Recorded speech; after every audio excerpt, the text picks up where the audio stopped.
Petrol के दाम इतने ज़्यादा बढ़ चुके हैं, उस पेट्रोल के बढ़े हुए दाम से बचना बहुत ही मुश्किल है। तो आज मैं कुछ ऐसी गोल्डन टिप्स लेके आया हूँ जिसको यूज़ करके आप 30 से 40% तक अपना फ्यूल सेव कर सकते हैं। जय हिंद दोस्तों, स्वागत है आपका मेरे चैनल पे। हो सकता है आप भी कुछ गलतियाँ कर रहे हों, वैसे तो मोस्टली लोगों को पता ही होता है। हो सकता है कोई आपको नया पॉइंट मिल जाए इसमें और आप थोड़ा सा अपनी फ्यूल एफिशिएंसी बेटर कर सकें। दोस्तों, सबसे इम्पॉर्टेंट पॉइंट जो मैं आपको बोलूँगा, एक accurate level of tyre pressure जहाँ तक हो सके आपको मेंटेन रखना है। या तो आप वीकली चेक करते रहें आपका टायर प्रेशर कितना है, नहीं तो थोड़ा सा अगर आप इस ड्यूरेशन को बढ़ा करके 2 से 3 हफ्ते करना चाहते हैं तो आप नाइट्रोजन गैस का इस्तेमाल कीजिए। नाइट्रोजन गैस का एक्सपेंशन और कंप्रेशन कम होता है, तो मोस्टली आपका जो एयर का प्रेशर है वो मेंटेन रहता है। तो आप नाइट्रोजन गैस प्रेफर कीजिए। दोस्तों, एक बहुत ही इंपॉर्टेंट पॉइंट है, आपको अपनी कार का रेगुलर मेंटेनेंस करना है। जैसे कि हर 10,000 किलोमीटर में जो आपकी नॉर्मल सर्विसिंग होती है वो तो करानी ही है। वो नॉर्मली 10,000 चलने के बाद वो फ़िल्टर रिप्लेस कर देते हैं, तो फ़िल्टर रिप्लेस तो कर ही रहे हैं। बट अगर आप बहुत ही डर्टी या डस्टी कंडीशंस में अपनी कार चला रहे हैं तो मैं तो रिकमेंड करूँगा इवन आप 1 से या मैक्सिमम 2 हफ्ते के अंदर अपना एयर फ़िल्टर निकाल के क्लीन ज़रूर कर लें। तो इससे भी काफ़ी हेल्प मिलती है, क्योंकि बेटर एयर फ्यूल मिक्सचर की वजह से आपका जो कंबस्शन है वो बहुत अच्छे से होता है। जितनी ज़्यादा एयर जाएगी उतनी ज़्यादा ऑक्सीजन जाएगी फ्यूल में, तो उतना अच्छा कंबस्शन होगा। हम सोचते हैं कि हम सिर्फ सर्विसिंग करा रहे हैं टाइम पे, तो उससे काम चल जाएगा। अगर आपके पास पॉसिबल है, इतना टाइम है, अगर आप कर सकते हैं तो एटलीस्ट 1 या 2 हफ्ते में मैक्सिमम आप एयर फ़िल्टर निकाल के क्लीन कर सकते हैं। अपना जो इंजन को बहुत ज़्यादा रेव नहीं करना है, यानी कि बहुत ज़्यादा RPM नहीं रखने हैं कार के।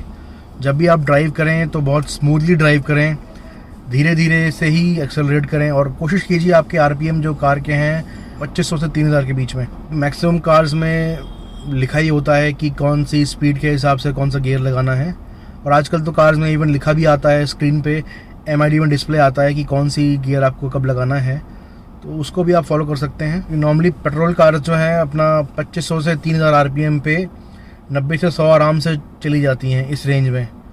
तो इस अगर रेंज में कार चल रही है आपकी तो आपको बहुत अच्छी एफिशिएंसी मिलने वाली है। मान लीजिए 2500 RPM है लेकिन आपकी स्पीड एक्चुअल में दिखा रहा है 60, तो अगर 2500 RPM पे ही रह करके आपकी स्पीड 60 से 70 हो सकती है, आप उसको 70 पे चलाइए। कहने का मतलब ये है कि आपको ये अपने आप ही फाइन करना है कि किस स्पीड पे कि मेरा RPM 2500 से 3000 तक रहे और उस पर आपकी मैक्सिमम स्पीड कितनी हो सकती है।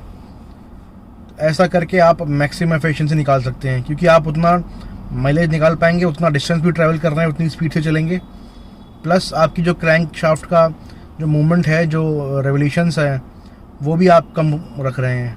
बजाय उसको आप बहुत हार्ड ड्राइव कर रहे हैं, 3000 से ऊपर ही जा रहे हैं, 4000, 4500, तो वो आपका कहीं ना कहीं माइलेज को बहुत बड़ा इम्पैक्ट करता है। दोस्तों, अगर आप हाईवे पे ड्राइव करते हैं तो आप ये सोचते हैं कि अगर आप 60 से 70 तक चल रहे हैं तो आप अपनी विंडोज़ रोल डाउन कर सकते हैं, लेकिन अगर आप 80 या उससे ऊपर जा रहे हैं तो आप अपनी कार का जो शीशा है या विंडोज़ को रोल अप करके चलाएं और AC को ऑन कर लें, तो उससे आपकी सेविंग ज़्यादा होगी एज़ कम्पेयर टू अगर आप AC बंद रखते हैं। तो अगर आप विंडो खोल के रखते हैं तो एयर ड्रैग इतना ज़्यादा बढ़ जाता है कि प्रॉब्लम, उस ड्रैग की वजह से इंजन को एक्स्ट्रा एफर्ट लगाना पड़ता है उसी स्पीड को मैच करने के लिए।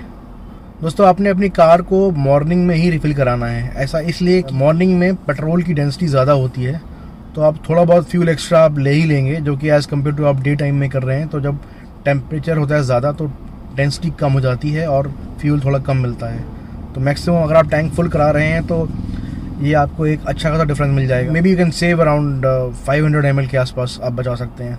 दोस्तों, आपने अपनी कार में से अननेसेसरी आइटम निकाल देने। मैंने देखा है बहुत लोगों के बूट स्पेस में ऐसी चीज़ें रखी होती हैं जिसे कभी इस्तेमाल ही नहीं करते हैं। वो एक एक्स्ट्रा वेट हमेशा आप कैरी करके चल रहे हैं साथ में, तो वो भी कहीं ना कहीं आपकी माइलेज एफिशिएंसी कम करता है।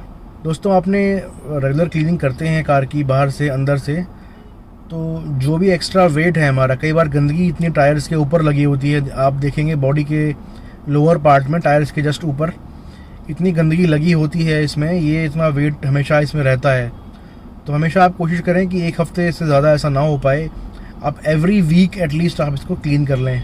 प्रेशर वाले पाइप से साफ़ कर सकते हैं इसको आप।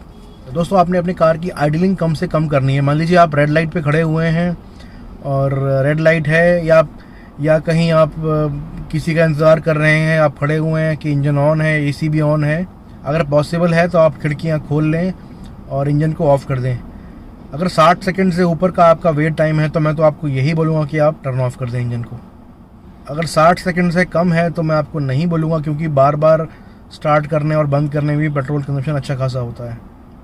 दोस्तों उम्मीद करता हूँ वीडियो पसंद आया होगा। पसंद आया तो लाइक कीजिए, चैनल को सब्सक्राइब कीजिए, वीडियो को आगे शेयर भी कीजिए। दोस्तों मिलते हैं अगले वीडियो में। रोड सेफ्टी प्रिंसिपल्स को फॉलो कीजिए। Thank you.